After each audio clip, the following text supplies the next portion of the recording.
Bismillahirrahmanirrahim. Dear students, we are learning chapter number 9 of 10th class mathematics book. Today's our topic is theorem number 3.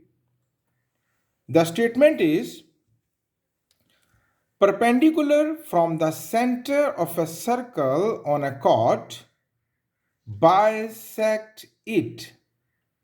It is converse of theorem number 2 which we learned last time.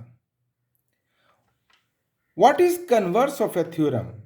Converse of A theorem क्या होता है, आइए जरा बात को समझते हैं। Converse of theorems में एक थ्योरम का जो गिवन होता है वो दूसरे थ्योरम का टू प्रूव बन जाता है और एक थ्योरम का टू प्रूव दूसरे थ्योरम का गिवन बन जाता है। ये एक दूसरे के कन्वर्स कहलाते हैं। आइए एग्जाम्पल से बात समझते हैं। As we have learned in theorem number 2, जैसा कि हमने theorem number 2 में पढ़ा, line from center to bisect a chord is perpendicular to it, यानी सेंटर से अगर कोई लाइन आए और कॉर्ड को बाइसेक्ट कर दे, इसके दो बराबर टुकड़े कर दे, तो वो लाइन उस कॉर्ड पर परपेंडिकुलर होती है। तो इस स्टेटमेंट की रोशनी में गिवन क्या बना कि A M is congruent to B M, और टू प्रूव क्या था कि A M is perpendicular to A B. अब जो इसका कन्वर्स है, जो कि थ्योरम नंबर 3 जो हम प्रूव करेंगे, that is perpendicular from centre. अब जो सेंटर से लाइन आ रही है वो कोई आम लाइन नहीं, बल्कि वो परपेंडिकुलर है कॉर्ड पर। Perpendicular from centre of a circle on a cord bisect it. अब जो परपेंडिकुलर आएगा तो वो उस कॉर्ड को बाइसेक्ट कर देगा।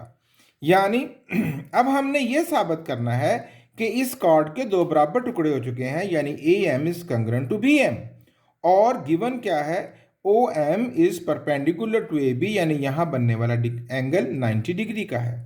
तो आप जरा देखें, थ्योरम नंबर 2 में जो गिवन था, अब उसके कन्वर्स में वही बात टू प्रूव में आ गई, और थ्योरम नंबर 2 में जो बात टू प्रूव में थी वो बात अब गिवन में आ गई। ये होता है कन्वर्स ऑफ ए थ्योरम, जिसमें बहुत ज़्यादा रिजेंबलेंस होती है। इन एग्जाम आपने स्टेटमेंट को बड़ी तवज्जो से पढ़ना होता है और फिर उसके बाद उसको सॉल्व करना होता है। So let's start the theorem which is quite easy. Perpendicular from centre of a circle on A cord bisect it. तो हम एक सर्कल ले लेते हैं जिसका नाम क्या रखते हैं हम, ओ।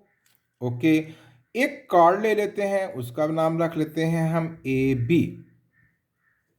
और अब हमने सेंटर से परपेंडिकुलर गिराना है according to given statement. O M यानी यहां बनने वाला एंगल 90 डिग्री का है। अगर इसका नाम मैं 1 और इसका 2 रखूं तो both are equal of 90 degree. इन बातों को गिवन में लिख लेते हैं। अ सर्कल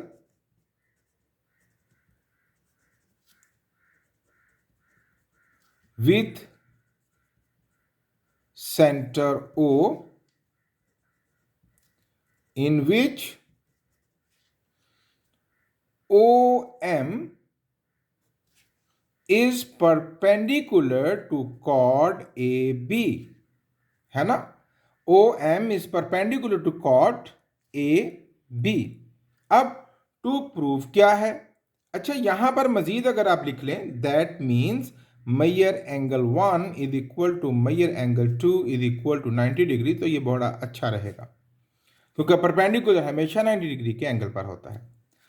टू प्रूव क्या है कि अब इस परपेंडिकुलर ने इस कॉर्ड के दो बराबर टुकड़े कर दिए हैं, यानी A M is congruent to B M.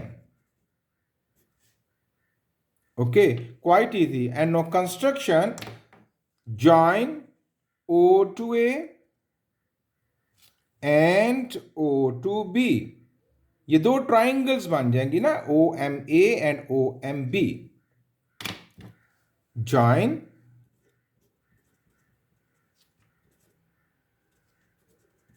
O to A and O to B। अब प्रूफ, स्टेटमेंट्स और रीजंस में आते हैं।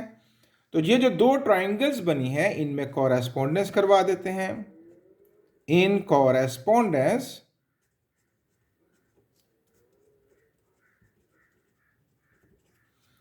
ट्रायंगल OMA किसके साथ? Triangle OMB। इस कॉरेस्पॉन्डेंस में देखते हैं कि हमें कौन से कंपोनेंट्स एक जैसे मिलते हैं। So first of all measure angle 1 is equal to measure angle 2, each is of 90 degree,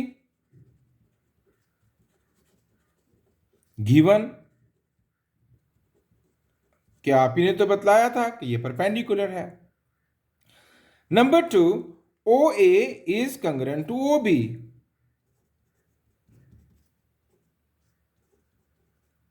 Radii of the same circle.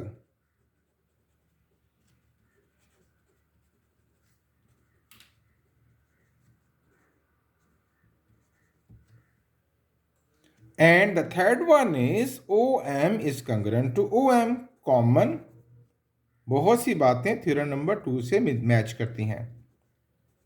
OM is congruent to OM common. भाई देखिए 3 कंपोनेंट्स पूरे हुए। तरतीब क्या है? Side, side, angle. Therefore, triangle OMA is congruent to triangle OMB as a postulate।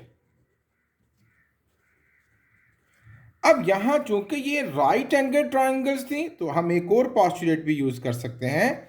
ये देखिए 90 के सामने वाली साइड को कहते हैं हाइपोटेन्यूज और ये एक साइड है ना, तो HS पॉस्टुलेट भी लिख सकते हैं इसके बदले में, HS पॉस्टुलेट। दोनों रेफरेंस दिए जा सकते हैं। अब भाई जब दोनों ट्राइंगल्स कंग्रुएंट हैं, it is quite easy for me to say AM is congruent to BM, therefore AM is congruent to BM,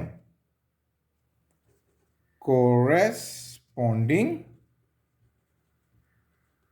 sides of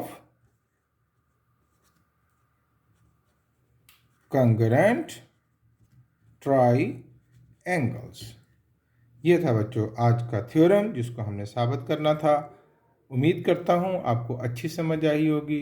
thank you very much.